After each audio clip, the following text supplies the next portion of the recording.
So, Deb, tell me about your coffee order.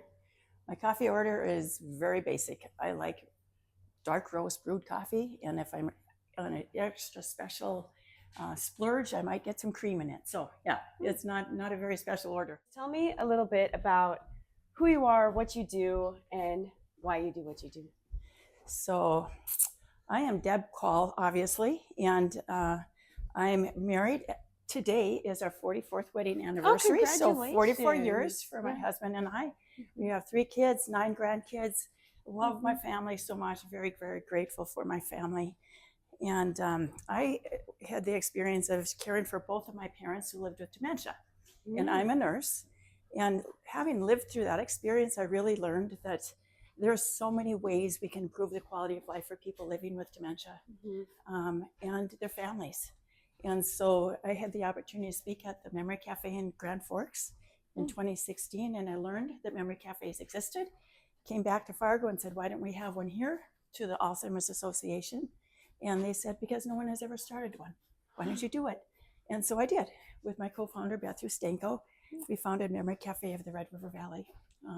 So it's been a wonderful journey of really befriending people living with various causes of dementia and their families. It's just been a really great experience for me. I feel like some of my very best friends are people living with this disease and their loved ones. It's just been a privilege to work with them and to serve them but really befriend them. That's what we do at Memory Cafe, is really just let people know that they're not alone. We can't change the course of the disease, of course. And it's a painful disease. We all know that. We don't want to sugarcoat any of that. But we do suggest that there are a lot of things that we can do to improve the quality of life for those individuals that come to Memory Cafe. So we've had the opportunity now. We just moved into our brand new building. First time we've ever had our own building. And it is stunning. Really? You really ought to come and see it. Oh my, how long have you been there for? A week. Okay. We just had our open houses on Monday and Tuesday. How did that go? Great. People are just stunned with how beautiful it is. It just surprises you. It's just really beautiful. It used to be a school, Capstone. And we just got the building, totally renovated it. Now we're going to be adding on to it because it's too small for the numbers of people that we serve. And it's going to be that's a good problem. Even better. It's a wonderful problem to have. We range now about on Monday mornings, which is our biggest gathering.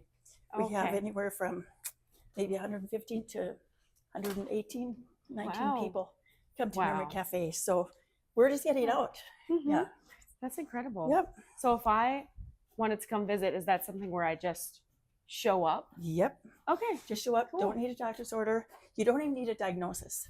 We don't care what's causing the changes in how your brain is working. It might be Parkinson's. It might be old age. It might be Alzheimer's disease, mild cognitive impairment. Doesn't matter. Many of our people come and they're still driving.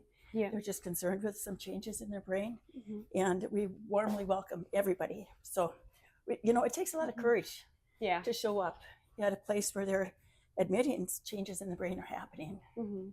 And so we know right away that we're going to love the people that show up because they're very courageous. And they want to live well. True.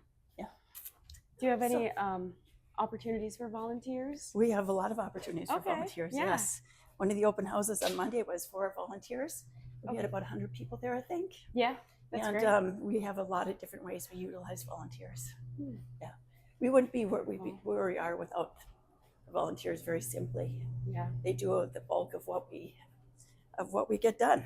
And they add so much joy and so much beauty and so much insight into what we do at Memory Cafe that we just wouldn't exist without our volunteers.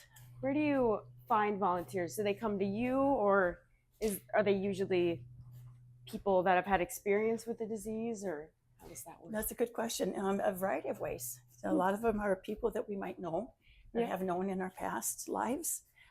Some are family members. Some of them are people who have been living with this disease for quite some time, and their loved one may have passed on. So they come back and want to support other people. So they become our volunteers.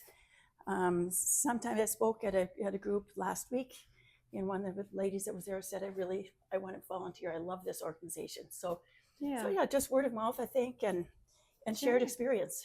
People living with this disease want to do what they can to give back. So yeah. How was your experience sharing your story at StartupBREW this year? We had like a Giving Hearts Day theme, and it was awesome to hear your story. I was just wondering how that impacted you, or if anything had come from it, or just take me through your StartupBREW experience. It was a really positive experience, I would say. Everybody's so friendly, warm and welcoming, so interested and curious about what we're doing and why we're doing it. Just the variety of ages, the young folks like yourselves all the way up to people who are even older than me, I think. I love the intergenerational aspect of StartupBREW and Emerging Prairie and what you do. And I've had some speaking opportunities that have come as a result of that interview. And we had a fantastic Giving Hearts Day, better than ever. We tend to have good Giving Hearts Days, but this was really great. And not only did we raise a lot of funds, but those funds were raised by 631 donors that contributed to our campaign. I have a feeling that some of those people came from StartupBREW because we don't know a lot of them, of course. And they came out and they donated. The other thing that I really was struck by, the numbers of people who are either know somebody who's living with this disease or have some personal experience with the disease. Because when I asked, as I started my presentation, how many people were impacted or know somebody living with, just about everybody in the room raised their hand, young and old folks. So the disease is very prevalent, and we know that there are a lot of people living with this disease that don't know about Memory Cafe and or are too frightened to come. So we're out there doing things like this to really spread the word and encourage people to just come and check us out. It's a good place. Lots of good people that would warmly welcome them. Either as a volunteer or as a participant. At Emerging Prairie, we do gratitude at the end of all of our meetings. So I just want to ask you what you're grateful for today. Oh gosh, I've got so much to be grateful for. That's every day. No matter what problems are out there, I have a lot to be grateful for. One of the things is just to have lived long enough already to have lived through this disease of dementia with both of my parents. I'm a nurse, and just to go through the pain of that, but to come out on the other side and to be able to say, okay, let's change this dynamic, let's change this and shift the paradigm from doom and gloom to something that's much more joy-filled and positive. And I think just the fact that I was able to co-found Memory Cafe of the Red River Valley and see it almost 10 years later, we're 9 years coming up now, and to see now that I've been able to transition to a new executive director, Maggie Ness. I'm the old G now, the OG, and it's just a great place to be because I just love working with her. And it's just great to see the nonprofit, the Memory Cafe, really thriving under her leadership, and I still get to hang out and still get to contribute. So it's very, very grateful for that, and our small team of 4 that do such important work in the community.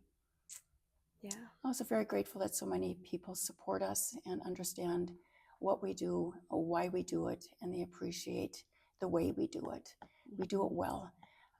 We've always had the idea and the perspective that our people deserve the best.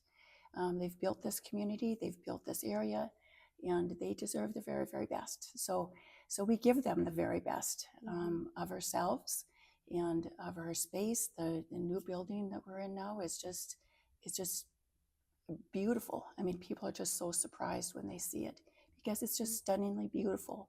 And we're just so pleased because our people deserve that.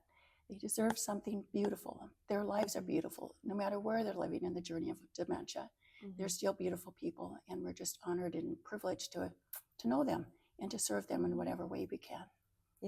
I'm grateful for you, Deb, for joining us today, and grateful that you brought Memory Cafe to Fargo, to the Red River Valley. And thank you so much for being here. Thank you for your time and your interest in what we do. We really appreciate it, Amber. Absolutely. Anytime. Thank you. Come see us. Yes. Okay. I will.